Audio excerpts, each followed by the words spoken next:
Welcome to impact IS academy. இன்னைக்கு நம்ம UPS ரிலேட்டடான டாப்பிக்ல ககன்யான் மிஷன் பற்றி பார்ப்போம். ஸோ ககன்யான் மிஷன் ஏன் இம்பார்ட்டன்ட்னா, இதுக்கு முன்னாடி பிவிகேஸ்லையுமே சரி, மெயின்ஸ்லையுமே சரி, பிலிம்ஸ் அண்ட் போத் மெயின்ஸ்லையுமே சரி, யூபிஎஸ் எது ரிலேட்டடான பிஎஸ்எல்வி, ஜிஎஸ்எல்வி, அதுக்கப்புறம் நம்ம இது வரைக்கும் சந்திராயன் மிஷன்ஸ் இந்த மாதிரிலாம் ரெகுலராக கேட்கறது உண்டு. அப்போ நம்ம என்னன்னா, அதுக்கு ரிலேட்டடாக இருக்க மிஷினில் இப்போ ரொம்ப முக்கியமான மிஷன் தான் ககன்யான். ஏன்னா 2027 லான்ச் பண்ண போகிறதாகவும், இந்தியா வந்து ஃபர்ஸ்ட் தன்னோட ஹியூமன் மேன் ஃப்ளைட்டை வந்து அவுட்டர் அட்மாஸ்பியரில் பண்ணுறதாகவும் ஒரு இனிஷியேட்டிவ் எடுத்திருக்காங்க. ஸோ இது எந்தளவு இம்பார்ட்டன்ட், அதுக்கப்புறம் இதில் இருக்க டீட்டெயில்ஸு, இது என்னென்னலாம் வந்து தேவைப்படும் அப்படின்றது யூபிஎஸ் ரிலேட்டடாக நம்ம கம்ப்ளீட்டாக பார்க்கலாம். ஓகேங்களா? So first what is Gaganyaan mission?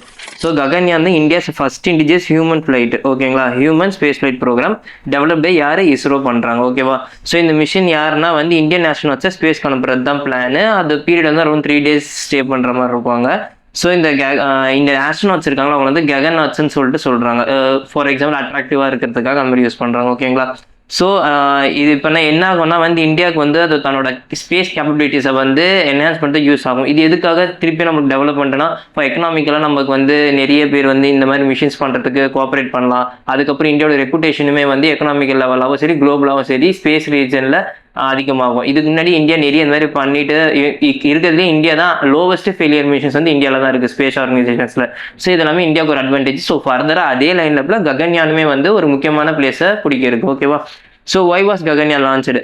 இதுக்கு முன்னாடியே வந்து நம்ம சந்திரயான் எதுக்காகனா வந்து மூணில் போயிட்டு வாட்டர் கண்டென்ட், அதுக்கப்புறம் வாட்டர் எவ்வளோ இருக்குது, அப்புறம் மூணோட அட்மாஸ்பியரை படிக்கிறதுக்கு நம்ம லான்ச் பண்ணியிருந்தோம். அதே மாதிரி மங்கள்யான் மிஷனில் மார்ஸில் போய் ஸ்டடி பண்ணுறதுக்கு, மார்ஸோட அவுட்டர் அட்மாஸ்பியரை படிக்கிறதுக்காக சென்ட் பண்ணியிருப்போம். ஸோ இது ரெண்டுமே one of the cheapest and one of the most important mission சொல்லலாம். எதுக்காகனா வந்து ஆல் வேர்ல்டு லெவலுமே, குளோபல் லெவலுமே சரி, எல்லா மிஷன்ஸுமே காஸ்ட் அதிகமாக பண்ணுவாங்க. இந்தியா வந்து ரொம்ப காஸ்ட் கட்டிங்காகவும் இருக்கும். அதே டைமில் வந்து அதோட டேட்டாஸ் வந்து ரொம்பவே அக்யூரேட்டாகவும் பெட்டராகவும் இருந்துட்டு இருக்கிறதுனால இந்தியா வந்து தன்னோட அடுத்த ஸ்டெப்பான ஹியூமன் ஸ்பேஸ் ப்ரோக்ராமில் வந்து இன்வெஸ்ட் பண்ணுறாங்க. ஓகேவா?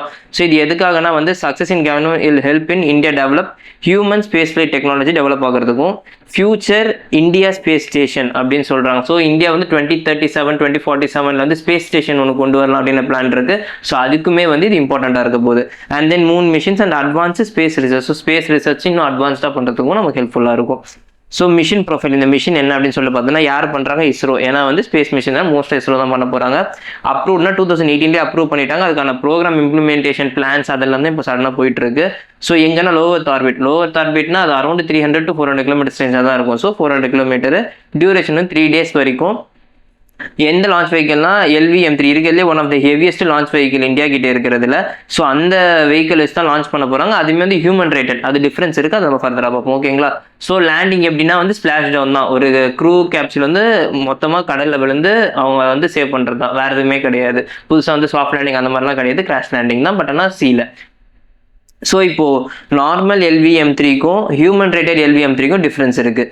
இந்த ரெண்டுமே லான்ச் சேட்டலைட்ஸ் தான். பட் லான்ச் தான் என்னன்னா வந்து இதோட பர்பஸ் வந்து சேட்டலைட்ஸ் லான்ச் பண்ணி இதோட ஆஸ்ட்ரோநாட்ஸ் லான்ச் பண்ணு. ஸோ ஆஸ்ட்ரோநாட்ஸ்னு வரும்போது சேட்டலைட்ஸ் நம்ம எவ்வளோ ஆக்சலரேஷன் வராங்க, எவ்வளோ ஸ்பீட் வேணா, G-force எவ்வளோ இருந்தாலுமே வந்து சேட்டலைட்ஸ் பெருசாக டேமேஜ் ஆக போகிறது இல்லை. ஆனால் ஆஸ்ட்ரோநாட்ஸ்னவங்க ஹியூமன்ஸ். ஸோ அவங்களுக்கான ஆக்சலரேஷனையும் அந்த G-forceோட இம்பாக்டை கம்மி பண்ணுறதுக்காகவும் வந்து கொஞ்சம் மாடிஃபை பண்ணியிருப்பாங்க. அதோட ஸ்பீடை கொஞ்சம் கம்மி பண்ணியிருப்பாங்க, லான்ச்சிங் ஸ்பீடை. ஸோ இதுதான் வந்து ஹியூமன் ரேட்டருக்கும் இதுக்கும் டிஃப்ரென்ஸ் இருக்கும். ஸோ இதில் வந்து பேலோட்ஸ் என்னன்னா, நார்மல் LVM-3 சேட்டலைட்ஸும் மற்ற கண்ட்ரியோட சேட்டலைட்ஸ், நம்ம சேட்டலைட்ஸ், இதெல்லாம் ஸ்பேஸ் கிராஃப்ட்டையும் இது முன்னாடி லான்ச் பண்ணுவோம். இதில் வந்து க்ரூ மாடல் வித் ஆஸ்ட்ரோநாட்ஸ் தான் லான்ச் பண்ணுவோம். ரிலேபிலிட்டி இது ரொம்ப ஹையாக இருக்கும். இது வந்து எக்ஸ்ட்ரீம்லி, ஏன்னா வந்து ஸ்பேஸ் சேட்டலைட்ஸ் லான்ச் வந்து டேமேஜ் ஆகினாலும் நமக்கு வந்து ஹியூமன் லாஸ் எதுவும் இருக்காது. ஆனால் ஹியூமன் லாஸ் வந்து ரொம்ப ஹெவியாக கன்சிடர் பண்ணுவாங்க ஸ்பேஸ் ப்ரோக்ராம் பொறுத்த வரைக்கும். ஸோ அதில் வந்து எக்ஸ்ட்ரீம் ஹை ஸ்டாண்டர்ட்ஸை வந்து மெயின்டைன் பண்ணுவாங்க. ஸோ க்ரூ எஸ்கேப் சிஸ்டம் வந்து இதில் ஹியூமன் ரேட்டரில் மேண்டட்டரியாக இருக்கும். அண்ட் தென் சேஃப்டி ஸ்டாண்டர்ட்ஸுமே வந்து ஹியூமன் ரேட்டில் அதிகமாக இருக்கும், பிகாஸ் வந்து க்ரூ இருக்கிறதுனால. ஃபெயிலியர் டாலரன்ஸுமே வந்து ரொம்ப கம்மியாக இருக்கும், ஏன்னா ரொம்ப ஸ்ட்ரிக்டான நார்ம்ஸ்லாம் இருக்கும், மேண்டட்டரி ப்ரொவிஷன்ஸாக ஃபாலோ பண்ணுற மாதிரி இருக்கும். அதே மாதிரி சேட்டலைட்டில் இருக்க வைப்ரேஷன்ஸுமே, ஸ்ட்ரக்சரல் லோட்ஸ்லாம் இருக்குது, இந்த வைப்ரேஷன்ஸுமே ரொம்ப கம்மியாக இருக்கும். இதுக்கு நான் வந்து ஹியூமன் கம்ஃபர்ட்டை என்ஹான்ஸ் பண்ணுறதுக்காக. அண்ட் வந்து இப்போது அதே மாதிரி ராக்கெட்டோட ஹெல்த் சிஸ்டம் மானிட்டர் பண்ணுறதுக்குமே வந்து ரெகுலராக சென்சார்ஸ் மற்ற விஷயம் எல்லாமே அதில் இருக்கும். ஹியூமன் சர்டிஃபிகேஷன் வந்து இது கொடுத்துருப்பாங்க, அதுதான் மெயின். ஓகேவா? ஸோ இந்த மேஜர் காம்பனன்ட்ஸ் பார்த்தோன்னா இப்போ தான் பார்த்தோம் ஹியூமன் ரேட்டட் LVM-3. ஸோ இந்த LVM-3னா இப்போது நம்ம டோட்டல் ராக்கெட் வந்து இப்படி இருக்குன்னு வச்சுப்போம். ஓகேங்களா? ஸோ இப்போ இதில் இங்கே இது ஃபுல்லாகவே வந்து லான்ச் வெஹிக்கல் தான்.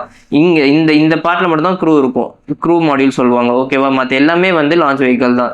ஸோ மற்ற எல்லா பார்ட்டுமே வந்து சேட்டலைட் லான்ச் ஆகிறதுக்கு யூஸ் பண்ணுறது, அது எல்லாமே அங்கேயே முடிஞ்சிடும். க்ரூ மாடியூல் மட்டும்தான் திருப்பி ரிட்டர்ன் வந்து எர்த்துக்கு வரும். ஓகேவா. So heaviest operational rocket India கிட்ட இருக்கிறதுல for Gaganyaan ISRO modify to human rated launch வெஹிக்கலாக வந்து மாடிஃபை பண்ணியிருக்காங்க. இது ஏன் நமக்குன்னா வந்து better monitoring system, emergency escape capability இதெல்லாம் கொண்டு வந்ததுனால அது நீடட்னு சொல்கிறாங்க. ஓகேவா. ஸோ நெக்ஸ்ட் க்ரூ மாடியூல் தான் ஆஸ்ட்ரோநாட்ஸ் வந்து ஹோல்ட் பண்ணியிருக்கும் போது ஆஸ்ட்ரோநாட்ஸ் வந்து இந்த என்டையர் மிஷினுமே அதுக்குள்ளே தான் இருக்க போகிறாங்க. அதை தாண்டி அவங்க வெளியே போக மாட்டாங்க. ஸோ இந்த க்ரூ மாடியூல் என்னெல்லாம் பண்ணோம்னா ஆக்சிஜன் வந்து அவங்களுக்கு மெயின்டைன் பண்ணும், அதுக்கப்புறம் ப்ராப்பர் டெம்பரேச்சர் மெயின்டைன் பண்ணும், கேபின் ப்ரெஷரை வந்து லிமிட்டாக வச்சுக்கும், ப்ரொடெக்ஷன் ஃப்ரம் ஸ்பேஸ் என்வரன்மெண்ட். ஏன்னா ஸ்பேஸ் என்வரன்மெண்ட் 1500 டிகிரி செல்சியஸ் வந்து கீழே டவுனில் வரும்போதும் இருக்கும், ப்ளஸ் அவுட்டர் ஸ்பேஸோட டெம்பரேச்சருமே ரொம்ப அதிகமாக இருக்கும். அது ஆஸ்ட்ரோநாட்ஸ் சொல்லி வித்ஸ்டாண்ட் பண்ண முடியாது, பிகாஸ் அங்கே அட்மாஸ்பியர் ப்ரெஷர் இல்லாததுனால அதுவுமே உங்களுக்கு ப்ராப்ளமாக இருக்கும். ஸோ இது எல்லாமே வந்து கன்சிடர் பண்ணிட்டு தான் இந்த க்ரூ மாடியூல் வந்து மேக் பண்ணுறாங்க. இந்த க்ரூ மாடியூல் மட்டும்தான் வந்து எர்த்துக்கு ரிட்டர்ன் வரக்கூடிய ஒன்லி பார்ட், மற்ற எதுவுமே வந்து ரிட்டர்ன் வராது. ஓகேவா. ஸோ ரீஎன்ட்ரியில் வந்து டெம்பரேச்சர் அதிகமாக இருக்கிறதா ஹீட் ஷீல்டை வந்து பேக் ஆகும் இந்த க்ரூ மாடியூல் தான். ஓகேவா. ஸோ இப்போ இந்த மிஷின் பற்றி இந்த மிஷினில் யார் யார் இருக்குவாங்கன்னு சொல்லிட்டு பார்த்தா பிரசாந்த் நாயர், அதுக்கப்புறம் குரூப் கேப்டன் அஜித் கிருஷ்ணன், அதுக்கப்புறம் குரூப் கேப்டன் வந்து Angad Pratap and wing commander Shubhanshu Shukla. இவர் தான் இந்த ஆக்சியோம் மிஷன் 4 நடந்திருக்கும், அதுலேயுமே இவர் வந்து ட்ரைனிங் எடுத்திருப்பார். ஓகேவா. So next service modules. So இந்த சர்வீஸ் மாடியூல் க்ரூ மாடியூலில் வந்து அவங்க இருக்கிறதுக்கான என்வரான்மெண்ட், சர்வீஸ் மாடியூல் தான் அவங்க சஸ்டெயின் பண்ணுறதுக்கும் அவங்களுக்கு தேவையான விஷயத்தெல்லாம் கொடுக்குறது இந்த சர்வீஸ் மாடியூல் தான். ஸோ சர்வீஸ் மாடியூல் வந்து க்ரூ மாடியூல் கீழே அட்டாச் ஆகிருக்கும். ஓகேங்களா. ஸோ இதில் வந்து engines, fuel, batteries, water supply, thermal control system எல்லாமே இதில் தான் இருக்கும். ஸோ இது எதுக்காகனா வந்து சப்போர்ட் சிஸ்டம் மாதிரி க்ரூக்கு வந்து என்ன தேவையோ அதை வந்து சப்போர்ட் பண்ணுறது தான் வந்து இந்த சப்போர்ட் சிஸ்டமோட ஒர்க். ஓகேவா. Next crew escape system, emergency exit அப்படின்னு சொல்லலாம், அதுதான் இந்த எமர்ஜென்சி எஸ்கேப் சிஸ்டம் தான். இது எமர்ஜென்சி சேஃப்டி சிஸ்டம் தான். இது எங்கே இருக்கும்னா இந்த நம்ம இப்போ ராக்கெட்டில் பார்த்தோம்னா இங்கே டாப்பில் இருக்கிறது தான் இந்த emergency escape system, crew emergency escape system. ஓகேவா. ஸோ இது வந்து எதுக்குன்னா வந்து இந்த க்ரூ மாடியூலில் வந்து சப்போஸ் இன் கேஸ் ஆஃப் வந்து ஹையர் டெம்பரேச்சர் இருக்குது, இல்லைனா வந்து ராக்கெட் ஃபெயிலியர் நடக்கும் போதுன்னா இது வந்து இந்த க்ரூ மாடியூலில் வெளியே த்ரோ பண்ணிடும். ஸோ அதுதான் வந்து மெயின் இதுக்கு. ஓகேவா. ஸோ அது என்ன ஆகும்னா வந்து ராக்கெட் எக்ஸ்ப்ளோர் ஆகிற டைமில் க்ரூவை சேவ் பண்ணுறது தான் மெயின் சிஸ்டமாக இருக்கும் இதில். ஸோ இது எப்போவுமே ஆக்டிவேட்டாக இருக்காது, ஒன்லி டியூரிங் லான்ச்சிங் எமர்ஜென்சிஸில் மட்டும்தான் இது ஆக்டிவேட் ஆகும். So environmental control and life support system, இதுதான் வந்து என்ன பண்ண போதுன்னா ஆக்சிஜன் சப்ளை கொடுக்க போது, அந்த கார்பன் டை ஆக்சைடு ரிமூவ் பண்ணுறது, டெம்பரேச்சரை கண்ட்ரோல் பண்ணுறது, ஹியூமிடிட்டியை கண்ட்ரோல் பண்ணி எல்லாத்தையுமே வந்து மெயின்டைன் பண்ண போகிறது வந்து environment control and life support system மட்டும்தான். ஓகேவா. ஏன் இது இம்பார்ட்டன்ட்னா ஹியூமனால நார்மல் அட்மாஸ்பியர், அவுட்டர் அட்மாஸ்பியரில் சர்வைவ் ஆக முடியாது. அங்கே இருக்க டெம்பரேச்சருமே சரி, அங்கே இருக்க தெர்மல் கண்டிஷனுமே சரி, நம்ம ஹியூமன்ஸ் பாடிஸ் வந்து ஃப்ரீஸ் ஆக ஆரம்பிச்சிடும். அப்படி இல்லைனா வந்து சடன் டெத் ஆகிறதுக்கு நிறைய சான்ஸ் இருக்குது. அதை அவாய்ட் பண்ணுறதுக்கு இந்த கண்ட்ரோல் சிஸ்டம்லாம் வச்சு இந்த என்விரான்மெண்ட்டை ரெகுலேட் பண்ணிக்கிறோம் நம்ம. ஓகேவா. ஸோ அப்போ தான் இந்த ஸ்பேஸ் வந்து லிவபுளாக இருக்கும் நமக்கு. இப்போ இந்த ஹியூமன் ஸ்பேஸ் மிஷின் அனுப்புறதுக்கு முன்னாடி நம்ம அங்கே வியோமித்ரான்னு சொல்லிட்டு ரோபோட், ஃபீமேல் ஹியூமனைட் ரோபோட் வந்து அனுப்ப போகிறோம். எதுக்காகனா வந்து அங்கே இருக்க கண்டிஷன்ஸ் வந்து ஆஸ்ட்ரோநாட்ஸ்க்கு செட் ஆகுமா, எல்லா வெதர் சிஸ்டம்ஸும் எல்லா மானிட்டரிங் சென்சார்ஸுமே ப்ராப்பராக ஒர்க் ஆகுதா அப்படின்னு சொல்லிட்டு கண்டுபிடிக்கிறதுக்கு. ஸோ இதுவுமே வந்து எதுக்காகனா வந்து இஸ்ரோ இந்த ஹியூமன் லாஸ் வந்து அவாய்ட் பண்ணுறதுக்காக, இன்னும் பெட்டராக கொண்டு வரதுக்காக தான் அந்த ஐடியாவில். ஓகேவா. ஸோ வியோமித்ரா என்ன பண்ணோம்னா அங்கே போய் ஸ்பேஸ் கிராஃப்டோட கண்டிஷன்ஸ் எப்படி இருக்குன்னு செக் பண்ணோம். அங்கே லைஃப் சப்போர்ட் பண்ண முடியுமா, ஆக்சிஜன் டெம்பரேச்சர் அளவு இருக்கா, டெம்பரேச்சர் உள்ளே வராமல் இருக்கா, ரொம்ப அதிகமாக இல்லாமல் இருக்கா, அதுக்கப்புறம் மிஷின் கண்ட்ரோல்ஸ்லாம் இன்ட்ராக்ட் பண்ண முடியுதா, சிம்பிள் டாக்ஸ்லாம் பெர்ஃபார்ம் பண்ண முடியுதானோ செக் பண்ணி பார்க்கறதுக்காக. ஸோ வியோமித்ரா வந்து ஒரு ஆஸ்ட்ரோநாட்லாம் கிடையாது, ஜஸ்ட் ரோபோட்டிக் டெஸ்ட் பேசஞ்சர். ஓகேவா. ஸோ இந்த ககன்நாத்ஸ் பற்றி இப்போ தான் பார்த்தோம். அந்த 4 க்ரூ மெம்பர்ஸ் பேர் தான் ககன்நாத்ஸ். ஸோ அவங்க எல்லாருமே வந்து இந்தியன் ஏர்ஃபோர்ஸ்லேருந்து செலக்ட் பண்ணவங்க, எல்லாருமே test pilots, experienced test pilots. ஓகேங்களா. இனிஷியல் ட்ரைனிங் உங்களுக்கு ரஷ்யாவில் வந்து கொடுப்பாங்க, அண்ட் தென் வந்து மிஷன் ஸ்பெசிஃபிக் ட்ரைனிங் இந்தியாலையும் கொடுப்பாங்க.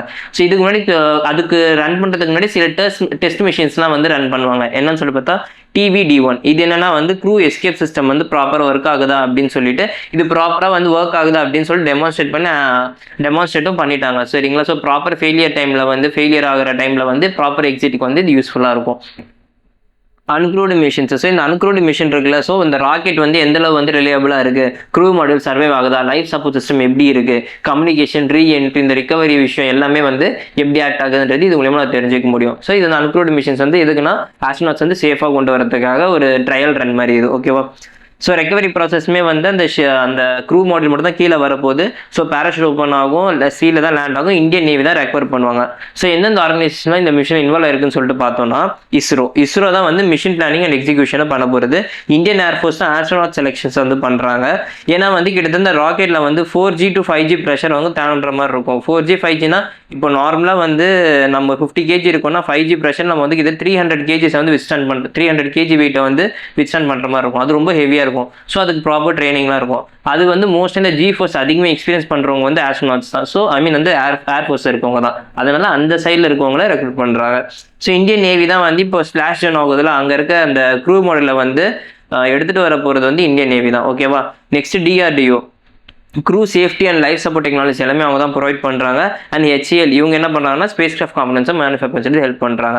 ஸோ இப்போ நம்ம இது டிஸ்கஸ் பண்ணியிருக்கோம். இது ரிலேட்டாக வந்து UPSC PYQs prelims and mains both ரெண்டுலேயுமே இருக்குது. அதுதான் டீட்டெயிலாக கொஞ்சம் பார்க்கலாம். ஓகேங்களா. ஸோ ஃபர்ஸ்ட் எனக்கு என்ன PSLV can launch into sun synchronous. So PSLVன்றது லோவர்த் ஆர்பிட்டில் லான்ச் பண்ணுறதுக்கான ஒரு வெஹிக்கிள். GSLVன்றது ஹையர் ஆர்பிட்டில் லான்ச் பண்ணுறதுக்கான ஒரு வெஹிக்கிளாக யூஸ் பண்ணுறோம். ஸோ போலார் ஆர்பிட்டில் பண்ண முடியும். GSLV capable of placing satellite into geostationary transfer orbit. So ஜியோஸ்டேஷன்லேருந்து 36,000 kilometers கிட்ட இருக்கும். ஓகேங்களா. ஸோ அதில் லான்ச் பண்ண முடியுமானா அதுக்கு தான் வந்து அதான் GSLV மார்க்ன்றது பெரிய லான்ச் வெஹிக்கிள். ஸோ அதோட வேலையே அதுதான். Cryogenics are use in upper stage of GSLV. ஆமாம், இதுவுமே கரெக்ட். ஸோ 3 ஸ்டேட்மெண்ட்டே correct. With reference to Indian missions to moon, consider the following. Chandrayaan 3 இது எல்லாமே 2023 கேட்டிருக்காங்க. இது லாஸ்ட் கொஸ்டின் 24 கேட்டிருக்காங்க. So Chandrayaan 3 consists of propulsion module, lander and rover. So lander and rover ஏன்னா வந்து ஆர்பிட்டர் தான் வந்து நம்ம Chandrayaan 2 லான்ச் பண்ணிட்டோம். அதில் லேண்ட் ஆகாததுனால ஒரு பார்ஷியல் ஃபெயிலியர் மிஷன் தான் அது. ஸோ லேண்ட் ஆகலை. அதுக்கு பதில் இப்போ இதில் லேண்டரும் ஒரு உரம் வச்சு அனுப்புகிறோம். ஓகேங்களா. So proportional module carries lander module up to lunar orbit. ஓகேவா. Chandrayaan 3 does not have an orbiter. So இது மூணுமே கரெக்ட் ஸ்டேட்மெண்ட்டு. நெக்ஸ்ட் 2022 ஒரு கொஸ்டின் கேட்டிருக்காங்க. Indian satellite launch vehicle consider the following. PSLV is capable of launching satellites into polar and low earth orbits. ரெண்டுமே correct. ஓகேவா. So GSLV uses cryogenic upper stage. So இதுவுமே correct. Both statements are correct. ஓகேவா. So prelims 2020ல it's India's first launch vehicle to equip with liquid stages. So இது கிடையாது. GSLV தான் first launch vehicle with equip with liquid stages. ஓகேங்களா. So it can place satellites in polar synchronous orbit. இதுவும் repeat ஆயிருக்கு பார்த்தீங்களா. எல்லா கண்ணுமே கிட்ட ரிப்பீட் ஆயிருக்கு. It can launch multiple satellite in single mission. அதுவுமே பண்ண முடியும். So 2 and 3 statements correct. So mains ரிலேட்டாக பார்த்தோம்னா discuss the significance Indians recent achievement in space sector. So நம்ம இந்த கங்கன்யான் மிஷன் அதுக்கு முன்னாடி வந்து மங்கள்யான், Chandrayaan 1, 2, 3 இந்த மாதிரி மிஷன்ஸ் எல்லாமே தெரிஞ்சு வச்சிருக்கணும். இந்த மாதிரி ஆன்சர்ஸ் வந்து எழுதுறதுக்கு. ஸோ எல்லாத்துக்குமே பேசிக் ஐடியா என்னென்ன பண்ணாங்க அப்படின்றது இருக்கணும். And India's space program how evolved being develop oriented to becoming strategic and commercial asset. So privatization அப்படின்ற கான்செப்ட் வந்து ஸ்பேஸ் செக்டரில் கொண்டு வந்துட்டு இருக்கோம்ல.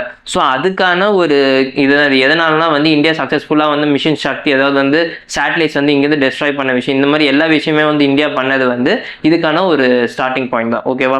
So how can India space technology contribute disaster management, agriculture and national security அப்படின்னு சொல்லிட்டு பார்த்தோன்னா அதுவுமே வந்து ஸ்பேஸ் டெக்னாலஜி இருக்குது. நம்ம இருக்க அந்த சேட்டலைட்ஸ் தான் வந்து நமக்கு ஃபார் எக்ஸாம்பிள் வந்து மேலே இருக்க அந்த 7 சேட்டலைட்ஸ் தான் நமக்கு வந்து லொக்கேஷன் எல்லாத்தையுமே வந்து கொடுத்துட்ருக்காங்க. ஸோ அதுவுமே வந்து ஒரு இம்பார்ட்டன்ட் ஃபேக்டராக இதில் பேசலாம். Next private sector participation again வந்து இந்தியா ஸ்பேஸ் செக்டாரில் எப்படி இருக்குது அப்படின்றது தான்.